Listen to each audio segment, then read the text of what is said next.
Attention frères ivoiriens, danger. Le message que je vous envoie est réel, et c'est ce qui va arriver à la Côte d'Ivoire très peu. J'aurais vraiment très mal que cela ne s'évite pas, si les Ivoiriens y restent indifférents en se fermant les yeux, par rapport à la politique, dont ne sont bénéficiaires, que quelques individus, leur protocole et leur staff.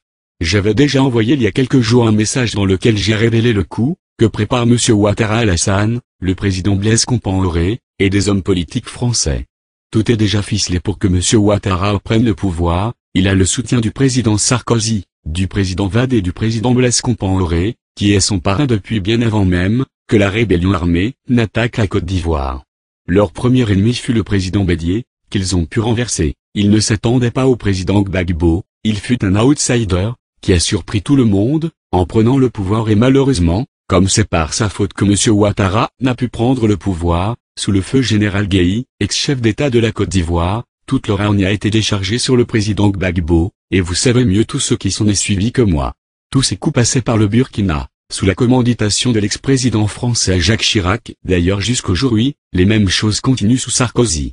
Le pouvoir doit revenir à M. Ouattara ou rien, ça c'est le parjure de la France, et du Burkina Faso. Les tractations diplomatiques, entre ces deux pays s'effectuent à ce propos depuis plus de 10 ans.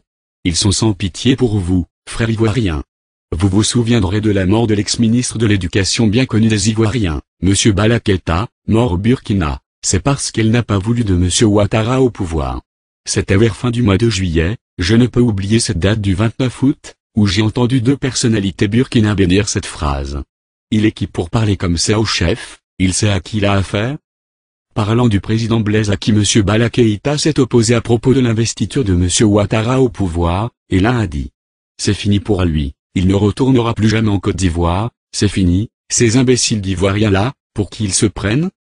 C'est par la suite que si je ne me trompe pas, M. Bala Keïta fut assassiné le 1er août, date inoubliable pour moi. Ce n'est pas une femme qui a tué M. Bala Keïta, ce fut des soldats proches de la présidence qui l'ont fait, ils ont même tenté de porter la responsabilité au pouvoir ivoirien, sur le président Gbagbo.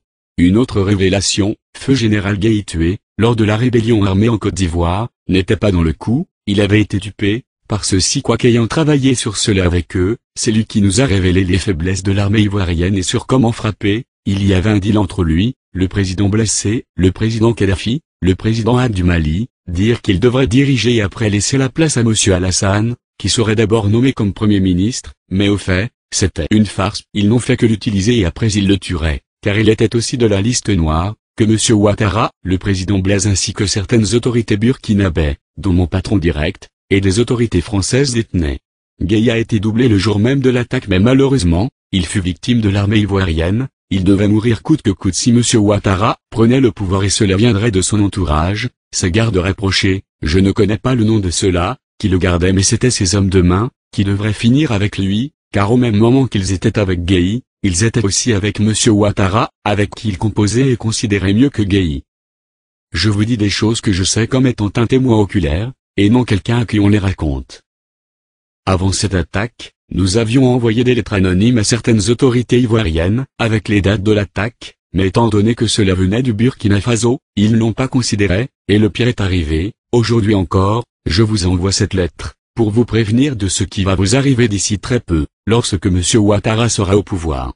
Ils ont préparé un grand coup, celui d'envoyer des mercenaires tuer des halogènes dans tout l'ouest de la Côte d'Ivoire, et ces halogènes seront, de toutes les nationalités étrangères en Côte d'Ivoire, mais pour la plupart des Burkinabés, et des baoulés planteurs, seuls Ivoiriens supposés être opposés aux gens de l'Ouest, c'est d'ailleurs la raison, qui me pousse à écrire car je suis de ces deux bords, et ce sont mes parents des deux côtés, qui vont en payer le tribut, ce sera une tuerie de masse dans des villages d'halogènes, et on fera croire par tout moyen, que ce sont les bêtes et autres peuples de l'Ouest, qui se vengent de la défaite de leur leader Gbagbo Laurent, selon les traces qu'ils feront de leur possible pour laisser, ils feront tout pour pousser des leaders politiques baoulés à armer leurs autochtones et à se défendre, je veux dire attaquer aussi ceux de l'Ouest. Ainsi le tour est joué.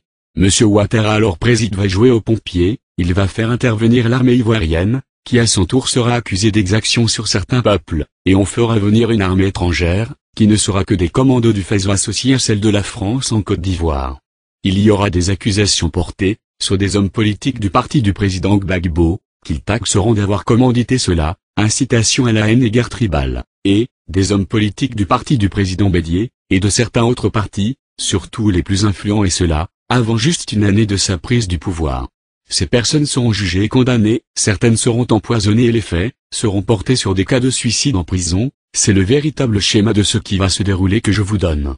Il y aura des arrestations d'officiers supérieurs de l'armée ivoirienne, et quelques-uns de la rébellion, qui d'ailleurs verront quelques-uns de leurs être poursuivis par le PI, Tribunal pénal international. Avec l'implication de la France, les dossiers sont déjà prêts, et dont fait partie l'actuel Premier ministre M. Soro Guillaume qui selon eux, est détenteur de beaucoup de secrets, et qui déjà apparaît comme un potentiel danger contre le pouvoir de M. Ouattara dans l'avenir. Il y a en ce moment l'actuel chef d'état-major aussi qui est cité comme étant un traître séduit par le président Gbagbo, et son chef d'état-major le général Mangou, dont il faut aussi tout faire pour écarter. Il y aura des assassinats de beaucoup de dirigeants de la rébellion, par des soldats burkinabés mercenaires, et cela sera mis au compte de probables règlements de compte entre ex-rebelles. Sachez qu'il y aura beaucoup d'assassinats en Côte d'Ivoire, et beaucoup de confiscation de biens de personnalités, surtout les politiques, qui n'étaient pas du parti de M. Ouattara. Il a juré de les appauvrir et les détruire sur tous les plans.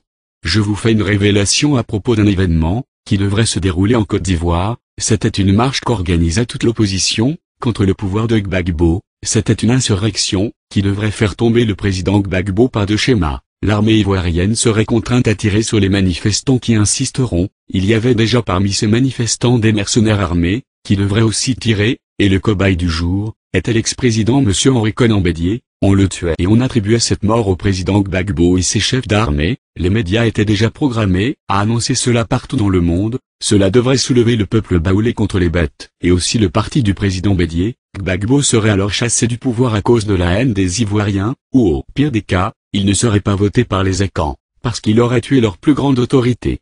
Cet électorat revenait de droit à M. Ouattara, qui automatiquement gagnait les élections, contre le président Gbagbo. Sachez très bien que Gbagbo, sans le savoir, a sauvé la vie à Konan Bédié, en le convainquant de ne pas faire sortir l'opposition pour une marche. Je vous informe aussi que si M. Ouattara prend le pouvoir, il changera la constitution ivoirienne, et ce serait un probable Burkinabé, qui gérerait le pouvoir après lui. C'est un pouvoir à vie comme celui de Blaise. Dans leur thèse, la Côte d'Ivoire n'appartient à personne et d'ailleurs, selon eux, le premier président serait un voltaïque, parlant du président Houphouët-Boigny, et que Bédié lui-même serait un Burkinabé, Gueye libérien, et Gbagbo aussi serait un autre libérien. Donc après un Burkinabé, ce serait au tour d'un autre étranger, peut-être malien, mais je déduis que ce serait un Burkinabé, puisque Ouattara a dit à mon patron, que c'est nous qui allons gérer ce pays, ça nous appartiendra, c'est qu'on verront.